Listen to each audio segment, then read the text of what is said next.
PT Eagle High Plantation Tbk menargetkan pertumbuhan kinerja usaha secara 2 digit dalam 1 tahun ke depan.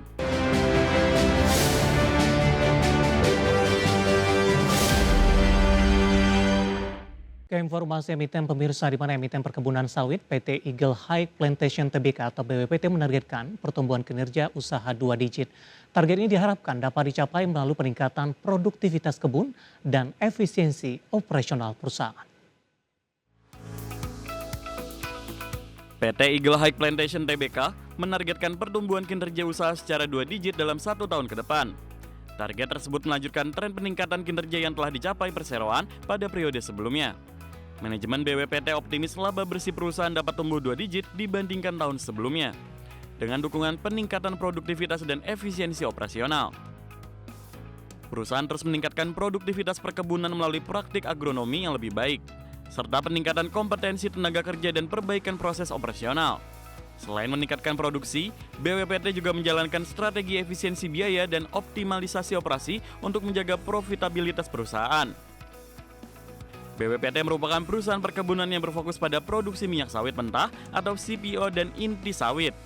Dengan operasi perkebunan di berbagai wilayah Indonesia, industri kelapa sawit masih memiliki prospek positif seiring permintaan global terhadap produk turunan sawit yang digunakan dalam industri pangan, energi, dan produk konsumsi. Dengan strategi peningkatan produktivitas dan efisiensi, BWPT optimis dapat menjaga momentum pertumbuhan kinerja usaha secara berkelanjutan. Berbagai sumber IDX Channel.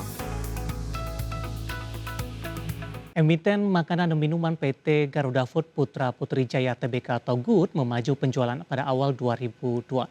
Momentum Ramadan dan Lebaran dinilai menjadi salah satu pendorong utama kinerja penjualan perusahaan pada semester pertama tahun ini.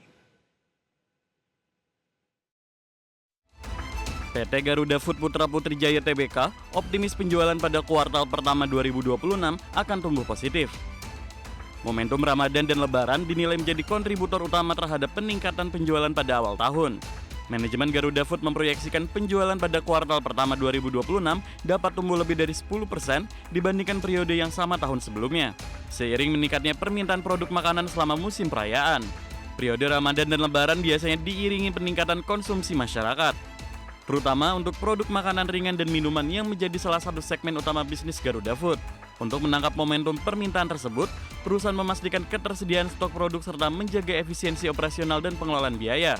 Garuda Food juga terus memperkuat jaringan distribusi untuk menjangkau pasar yang lebih luas, termasuk melalui saluran distribusi modern dan pasar tradisional di berbagai wilayah. Sektor makanan dan minuman dinilai masih memiliki permintaan yang relatif stabil, terutama selama periode musim perayaan yang biasanya meningkatkan konsumsi rumah tangga.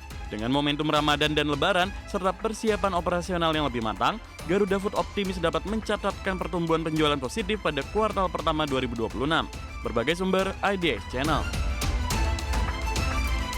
Emiten pelayaran PT Pelayaran Nasional Ekalia Purnamasari Tbk atau LP menargetkan pertumbuhan pendapatan hingga 30% di tahun 2026. Perusahaan membidik pendapatan di kisaran 1,1 triliun hingga 1,3 triliun rupiah di tahun ini. PT Pelayaran Nasional Ekalia Purnamasari Tbk menargetkan pertumbuhan pendapatan hingga 30% pada 2026. Perseroan membidik pendapatan sekitar 1,1 triliun hingga 1,3 triliun rupiah tahun ini. Target tersebut meningkat dibandingkan capaian pendapatan pada 2025 yang berada di kisaran 1 triliun hingga 1,01 triliun rupiah. Pertumbuhan ini diharapkan datang dari peningkatan aktivitas bisnis pelayaran penunjang migas. LP merupakan perusahaan pelayaran yang berfokus pada penyediaan kapal penunjang kegiatan industri minyak dan gas, termasuk layanan offshore, support vessel, dan jasa logistik maritim. Prospek bisnis perusahaan dinilai masih terbuka seiring aktivitas industri migas yang tetap berjalan. Permintaan terhadap kapal penunjang operasi lepas pantai masih menjadi penopang utama kinerja perseroan. Untuk mendukung pertumbuhan bisnis, perusahaan terus memperkuat armada dan menjalankan berbagai proyek pelayaran serta logistik energi di dalam maupun luar negeri. Pertumbuhan aktivitas eksplorasi dan produk energi diperkirakan akan meningkat permintaan jasa pelayaran penunjang migas. Kondisi ini menjadi peluang bagi perusahaan pelayaran nasional untuk meningkatkan kinerja bisnis. Dengan target pertumbuhan pendapatan hingga 30%, LP optimis dapat menjaga momentum pertumbuhan bisnis di tengah dinamika industri pelayaran dan energi. Berbagai sumber, IDX Channel. Emiten pertambangan PT Alam Tri Mineral Indonesia Tbk atau ADMR mencatatkan penurunan laba bersih sebesar 38% di sepanjang tahun 2025. Meski demikian, perseroan masih menunjukkan pertumbuhan pada sisi ekuitas dan aset di tengah peningkatan beban operasional yang cukup signifikan. PT Alam Tri Minerals Indonesia membukukan laba bersih sebesar 271 juta dolar Amerika Serikat sepanjang tahun 2025 atau menyusut dari capaian tahun sebelumnya yang menembus 436 juta dolar.